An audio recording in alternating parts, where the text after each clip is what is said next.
마광숙은 술도가 소파에서 박정수가 두고 간 약통을 발견하고 병원에서 그 약이 알츠하이머 치료제라는 것을 알게 된다. 걱정과 놀라움을 품고 박정수를 찾아간 광숙은 조심스럽게 말을 꺼냈다. 여사님, 이 약에 대해서 알게 됐어요. 아직 가족들에게 말씀 안 하셨죠? 제가 힘이 되어드리고 싶어요. 박정수는 날카롭게 응수했다. 내가 치매라서 이제 무시할 생각이에요? 아직 초기니까 내가 직접 말할 때까지 비밀로 해줘요. 광숙은 부드럽게 그녀의 손을 잡으며 진심 어린 눈빛으로 말했다. 알겠습니다. 하지만 혼자 힘들어하지 마세요. 제가 옆에서 도와드릴게요. 며칠 후 광숙은 다시 박정수를 찾아가 조용히 말했다. 여사님, 제가 많이 부족하다는 거 알아요. 하지만 제가 정말 여사님의 딸이 되어드리고 싶어요. 박정수는 단호히 그녀를 밀어냈다. 그런 말 하지 마요. 내가 아직 멀쩡해요. 누구의 도움도 필요 없어요. 하지만 광숙은 포기하지 않고 따뜻하게 미소 지으며 말했다. 그래도 저는 여사님 곁에 계속 있겠습니다. 언제든 필요하시면 저를 불러주세요. 박정수는 광숙의 진심 어린 모습을 보며 흔들리는 눈빛으로 잠시 그녀를 바라보았다. 그리고 천천히 마음의 문이 열리는 듯 조용히 고개를 끄덕였다. 두 사람의 사이에 작은 온기가 스며들며 새로운 가족의 가능성이 조심스럽게 싹트기 시작했다. 여사님, 고스톱 한판 하실래요? 또다시 찾아온 마광숙의 목소리에 박정수는 짜증스러운 표정으로 고개를 돌렸다. 그동안에도 광숙은 매일같이 그녀를 찾아왔다. 고스톱을 하자며 손 마사지라도 해드리겠다며 때론 가만히 말 없이 앉아있기만 하며 박정수는 그런 그녀의 집요함에 지쳐가고 있었고 동시에 알 수 없는 복잡한 감정을 느끼고 있었다. 싫다니까 왜 자꾸 찾아오는 거야? 정말 귀찮게. 정수의 말투는 날카로웠지만 광숙은 한결같은 미소를 머금은 채 바닥에 자리를 폈다. 붉고 푸른 화투패를 정리하며 천천히 말했다. 귀찮아도 좋아요. 여사님이랑 같이 있는 시간이 왠지 좋으니까요. 그게 말이야, 막걸리야? 뭐가 좋다는 거야? 정수는 불만 섞인 투로 대꾸하면서도 괜스레 시선을 피했다. 마치 이대로 고개를 돌리면 그 따뜻한 눈빛에 자신의 마음이 들켜버릴까 두려운 듯이 광숙은 고스톱패를 손에 쥐며 부드럽게 말했다. 여사님이요. 제게 엄마 같아요. 아니, 엄마였으면 좋겠어요. 전 진짜 엄마보다 여사님 같은 분이 100배, 1000배 좋아요. 정수는 그 말에 화들짝 눈을 치켜떴다. 그건 그녀가 평생 가장 두려워했던 말이었다. 누군가가 자신을 필요로 하고 누군가가 진심으로 다가오려 한다는 것. 그것이 왜 이렇게 무섭게 느껴지는 걸까? 그딴 말하지 마. 난 내 엄마 될 마음 없어. 정수가 단호히 외쳤지만 광숙은 그 말에 조금도 움츠러들지 않았다. 그저 살짝 웃으며 말했다. 알아요. 지금은 싫으실 수도 있죠. 하지만 전 여사님이 허락하실 때까지 계속 기다릴 거예요. 고스톱이라도 같이 치면서요. 정수는 이기지 못하겠다는 듯 한숨을 내쉬며 고스톱패를 잡았다. 고스톱 하나는 잘 치네, 이 사람. 두 사람은 그렇게 몇 판을 주고받았다. 정수의 얼굴에선 웃음기가 번지기도 했고 광숙은 그 모습을 조용히 바라보며 속으로 작은 안도의 숨을 내쉬었다. 그러던 중 광숙은 무심결에 정수의 다기장 옆에 꽂혀있던 낡은 앨범 하나를 발견했다. 이건 그녀가 조심스럽게 앨범을 꺼내 펼치자 페이지 사이에 끼워진 오래된 흑백 사진이 툭 하고 바닥에 떨어졌다. 광숙은 익숙한 듯 웃으며 바닥에 자리를 폈다. 화투패를 꺼내 정리하던 그녀의 눈에 문득 거실 책장 아래 끼워져 있던 오래된 앨범이 들어왔다. 여사님, 이거 옛날 앨범인가요? 정수는 대수롭지 않게 고개를 돌렸지만 말리진 않았다. 광숙은 앨범을 조심스레 꺼내들었다. 앨범에서 풍기는 세월의 냄새가 낯설지 않았다. 그녀는 천천히 페이지를 넘겼다. 흑백의 가족 사진들, 환하게 웃는 아이들, 정갈한 한복을 입은 정수의 젊은 시절 모습들. 그러다 한 장의 사진에서 그녀의 손이 멈췄다. 사진 속에는 젊은 박정수가 있었다. 환하게 웃고 있었고 그 옆에는 한 남자. 단정한 셔츠에 넥타이를 맨 모습, 어깨에 손을 올리고 다정하게 서 있는 모습. 광숙은 사진을 가까이 들여다보며 중얼거렸다. 젊었을 때 사진이네. 그런데 이 옆에 계신 분은 누구시지? 광숙이 조심스럽게 묻자 정수는 앨범을 낚아채듯 들고 사진을 덮었다. 잠시 입술을 달싹였지만 아무 말도 하지 못한 채 고개만 저었다. 묻지 마. 그 사진은 그냥 옛날 일이야. 하지만 정수의 눈빛은 흔들리고 있었다. 그 사진을 대하는 그녀의 손이 마치 오래전 상처를 덧내는 듯 미세하게 떨리고 있었기 때문이다. 광숙은 그 모습을 보며 조심스럽게 입을 열었다. 그 사람 혹시 여사님 마음속에서 아직 끝나지 않은 분이신가요? 정수는 아무 대답도 하지 않았다. 고요한 정적이 거실을 감쌌고 그 침묵은 오히려 모든 걸 말해주는 듯했다. 그날 밤 박정수는 혼자 방 안에서 그 사진을 꺼내 다시 들여다보았다. 사진 속 젊은 남자, 그의 어깨에 기댄 자신의 웃음, 그 웃음 뒤에 감춰져 있던 진실들, 그리고 결코 누구에게도 꺼내놓을 수 없었던 한 사람의 이름. 그 이름이 다시 불려지는 날, 과연 이 집안은 어떻게 흔들릴까? 그녀는 가슴 깊이 묻어두었던 기억의 무덤이 조금씩 뒤흔들리는 것을 느꼈다. 그리고 그 무덤 속에서 무엇이 깨어날지 그 누구도 아직은 알지 못했다. 밤이 깊어가던 그날, 마광숙은 집안 거실에서 혼자 조용히 앉아 있었다. 낮에 보았던 한 장의 흑백 사진이 계속 머릿속에 떠올랐다. 젊은 시절의 박정수 여사, 그리고 그녀 곁에 다정하게 서 있던 한 남자. 아무래도 마음에 걸렸다. 눈을 감아도 선명하게 떠오르는 그 이목구비, 그 미소, 그 눈빛, 그 얼굴은 너무 익숙했다. 단지 오래된 사진 때문은 아니었다. 광숙은 이미 알고 있었다. 분명히 어디선가 그 얼굴을 본 적이 있다. 하지만 그때는 미처 연결하지 못했었다. 결국 그녀는 다음날 한동석의 집에 찾아갔다. 박 여사가 낮잠을 자고 있는 틈을 타 조심스레 서재로 들어가 책장 한켠에 꽂혀 있던 그 앨범을 다시 꺼냈다. 두 손으로 조심히 펼친 앨범 속 사진. 박정수가 한 남자의 어깨에 가볍게 손을 올리고 환하게 웃고 있었다. 그 옆에 남자 역시 박 여사를 바라보며 따뜻한 눈빛을 띠고 있었다. 광숙은 사진을 바라보며 중얼거렸다. 왠지 낯이 익은데? 그녀는 순간 숨이 멎는 듯 했다. 그 얼굴. 그녀가 결혼하고 처음 술도가 본가에 인사 갔을 때 영정사진으로 걸려있던 그 남자. 바로 시아버님이었다. 세상을 떠난 지는 오래되었지만 여전히 집안 곳곳에는 그분의 흔적이 남아있었다. 벽에 걸린 제사 사진, 유품 서랍에 남겨진 시계, 그리고 무엇보다 장수 형제들의 얼굴 속에 흐릿하게 겹쳐지는 유전자의 그림자. 이 사진 속 남자가 우리 시아버님이야? 광숙은 말도 안 된다는 듯 고개를 저었지만 다시금 사진을 들여다보았다. 그 눈매, 입꼬리, 얼굴형. 시아버님의 젊은 시절 모습이었다. 아무리 봐도 틀릴 수가 없었다. 그러나 더 충격적인 건 그 남자 곁에 선 여자가 박정수 여사라는 사실. 설마 박 여사님이 시아버님과 옛날에 그런 사이였단 말이야? 머릿속이 새하얘졌다. 광숙은 무의식 중에 박 여사의 방을 돌아보았다. 문틈 사이로는 규칙적인 숨소리만 들려왔다. 조용히 잠들어 있는 그 사람. 그 사람은 지금까지 자신의 이름만 들어도 얼굴을 굳히던 사람이었다. 자신을 무시한다고, 가족으로 받아들일 수 없다며 광숙을 밀어내던 그 여사님이 하필이면 그 집안의 과거와 그렇게 얽혀 있었다니. 광숙은 그 사진을 다시 한번 내려다봤다. 이번엔 조금 다른 감정이 밀려왔다. 놀람과 혼란, 그리고 어쩐지 설명할 수 없는 씁쓸함까지. 그 시절 두 분은 정말 사랑하셨던 걸까? 그런데 왜 결국 결혼은 우리 시어머님이 하신 거지? 광숙은 조용히 앨범을 덮었다. 그리고 두 손으로 얼굴을 감쌌다. 이걸 말해야 할까? 아니면 그냥 모른 척해야 할까? 하지만 그녀는 알고 있었다. 이런 비밀은 결국 흘러나오기 마련이라는 것을. 그리고 그 진실이 밝혀졌을 때 이 집안이 또 한 번 얼마나 큰 혼란 속에 빠질지도. 그녀는 조용히 앨범을 제자리에 다시 꽂았다. 그리고 조용히 속삭였다. 여사님, 이 사실을 알고 계신 건가요? 아니면 아직도 그 사람이 그냥 옛사랑인 줄만 아세요? 그러나 답은 오지 않았다. 정적만이 방안을 감쌌다. 마광숙은 천천히 등을 돌려 서재를 떠났다. 그리고 마음 한켠에 아주 깊고 무거운 돌덩이 하나가 떨어지는 소리를 들었다. 그녀는 이제 더 이상 그저 다른 사람의 이야기로만 이 집안을 바라볼 수 없을 것 같았다. 그 옛사랑의 그림자가 이 집안의 가장 깊은 뿌리에서 자라고 있다는 걸 알아버렸기 때문이다. 여사님, 오늘 날씨가 참 좋네요. 햇살이 이렇게 따뜻한 날엔 괜히 마음도 풀어지잖아요. 마광숙의 목소리가 마당 쪽에서 들려왔다. 박정수는 마루에 앉아 창밖을 보다가 괜히 손에 들고 있던 찻잔을 내려놓았다. 그녀는 대답도 하지 않고 눈을 가늘게 뜬 채 햇빛을 응시했다. 광숙이 조심스레 다가와 그 옆에 앉았다. 조금은 어색한 거리, 하지만 예전처럼 정수가 밀어내진 않았다. 그 사실 하나만으로도 광숙은 조심스럽게 미소 지었다. 여사님, 전에 그 사진요 혹시 버리신 건 아니죠? 정수는 말이 없었다. 한참 후에야 입을 열었다. 왜, 그 사진이 마음에 남았니? 네, 사실은요. 처음 봤을 땐 그냥 오래된 사진이라고 생각했는데 두 번째로 보고 나선 어쩐지 마음이 묘했어요. 그 남자분, 저의 시아버님이셨어요.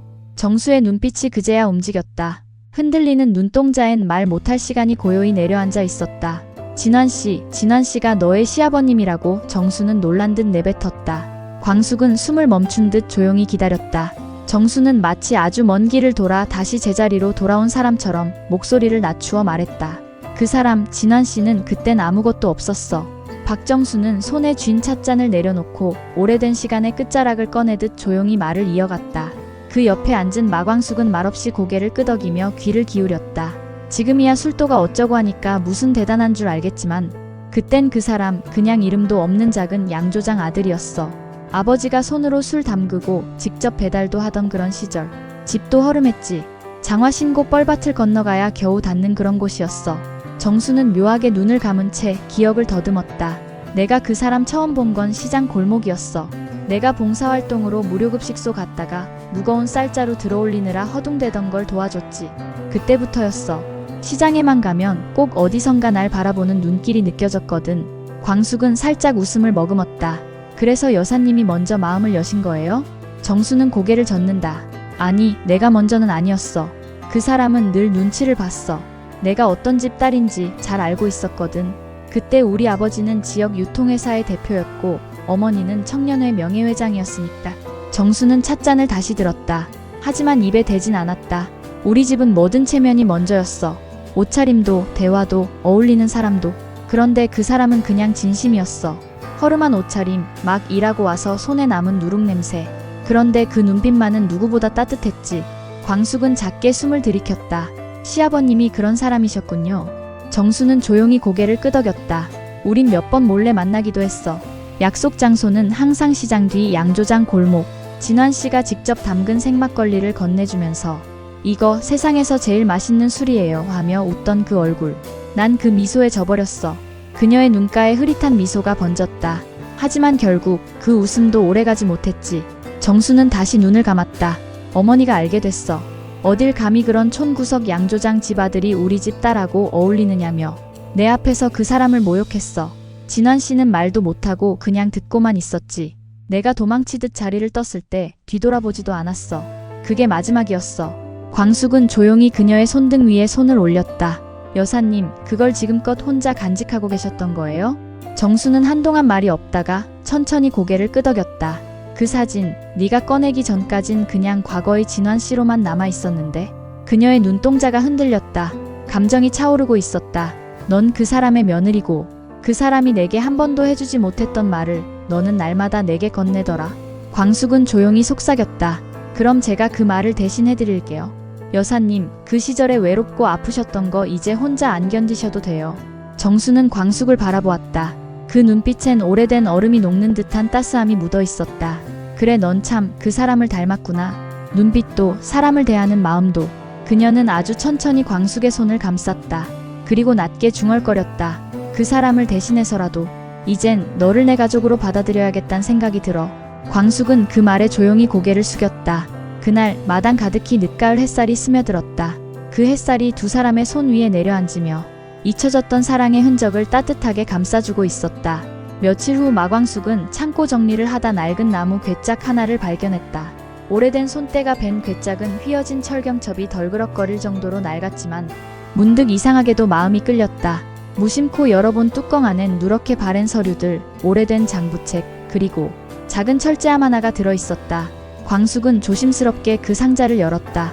그 안엔 작은 봉투가 있었다. 봉투 앞면에는 단 3글자. 정수에게. 손글씨였다. 반듯하고 진지한 필체. 마치 그 사람의 성격이 그대로 스며든 듯한 글씨였다. 광숙은 조심스레 봉투를 열었다. 안엔 한 장의 편지와 사진 한 장이 들어있었다. 편지지엔 흐릿한 먹색 펜으로 적은 조용한 문장들이 있었다. 정수야, 내가 이 편지를 쓰고 있는 지금 너는 아마 내가 누군가의 남편이 되었다는 소식을 들었겠지. 너를 만나고 너를 좋아하고 그리고 너를 떠난 후에도 나는 매해 첫눈 오는 날마다 내 생각이 났어. 그땐 왜 그렇게 말 한마디 못했는지, 왜 그렇게도 조용히 등을 돌렸는지 지금도 매번 후회하고 있어. 너는 늘 빛나는 사람이었어. 너를 곁에 두는 건 내 욕심이라 생각했고 그래서 너를 떠나는 게 너를 지키는 일이라 믿었지. 하지만 진심은 그렇게 쉽게 정리되지 않더라. 언젠가 네가 웃는 얼굴로 날 떠올려주면 좋겠다. 내가 아주 오래전 한 여자를 참 많이 좋아했었다고. 마이너스 진환. 광숙은 편지를 덮으며 조용히 숨을 들이켰다. 사진 속 젊은 오진환이 어딘가 어색하게 정장을 입고 붉은 동백나무 앞에서 서 있었다. 표정은 웃는 듯 하면서도 그 눈빛은 슬펐다. 광숙은 곧장 그 편지를 박 여사에게 건네야겠다고 생각했다. 늦은 저녁, 박정수는 서재에서 책을 정리하고 있었다. 광숙은 조용히 다가와 조심스럽게 말했다. 여사님, 오늘 이걸 우연히 찾게 됐어요. 편지를 건네는 그녀의 손끝이 살짝 떨렸다. 정수는 의아한 얼굴로 봉투를 받아들었다. 정수에게라는 글씨를 보는 순간 손끝이 멈췄다. 그리고 이내 아무 말 없이 조심스럽게 봉투를 열었다. 그녀는 편지를 읽었다. 첫 문장을 읽는 순간부터 손등이 서서히 굳어갔고 두 번째 문장부터는 입술이 파르르 떨렸다. 광숙은 말없이 옆에 앉아 있었다.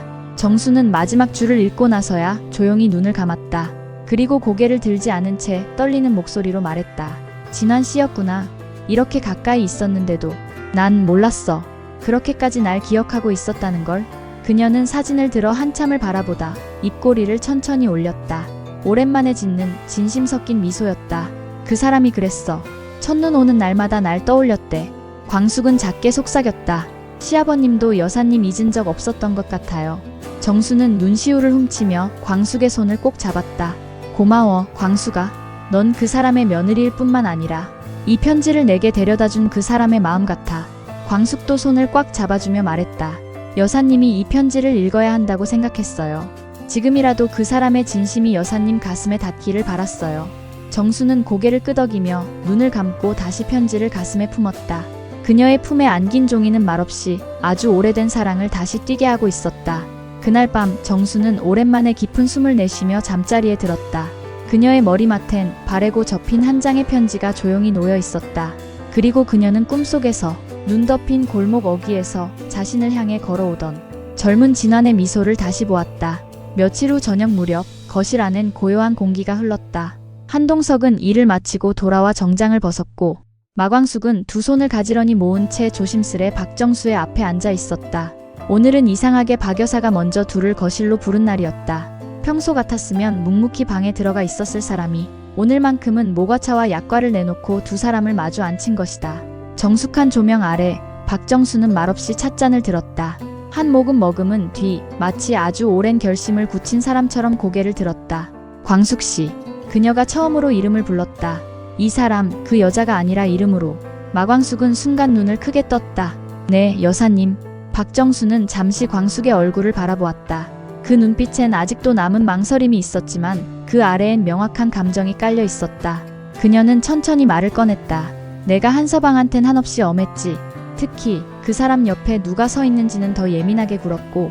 한동석은 말없이 고개를 떨궜다. 그 역시 그간 장모의 반대가 얼마나 완고했는지 알고 있었기에 입을 다물었다. 난 그저 네가 가볍게 여겨졌어. 밝고 능청스럽고 이 집과는 안 어울릴 거라고 생각했지. 괜히 한 번 더 아픈 일 생길까봐, 또다시 이 집이 흔들릴까봐. 광숙은 묵묵히 듣고만 있었다. 그런데 시간을 두고 보니까 알겠더라. 사람이라는 건 겉이 다가 아니구나. 넌 내 방식대로 이 집에 조심조심 스며들었고 내가 아무 말 안 했는데도 말없이 내 차를 따르고 좋아하는 반찬을 기억해주더라. 정수는 광숙의 눈을 바라보며 조용히 웃었다. 그 웃음은 어색했지만 분명 인정이었다. 그리고 결정적으로 네가 그 사람 진환 씨랑 닮았어.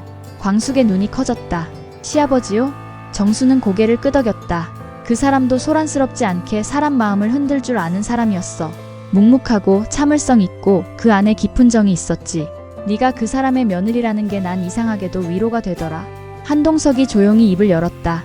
어머니 그 말 정말이세요? 박정수는 찻잔을 내려놓고 아주 작게 그러나 또렷이 말했다. 그래. 광숙씨 아니 광수가. 그녀가 씨를 뗐다. 그것만으로도 분위기가 고요하게 떨렸다. 너 우리 집에 들어와 줬으면 좋겠구나. 광숙은 두 손으로 입을 가렸다.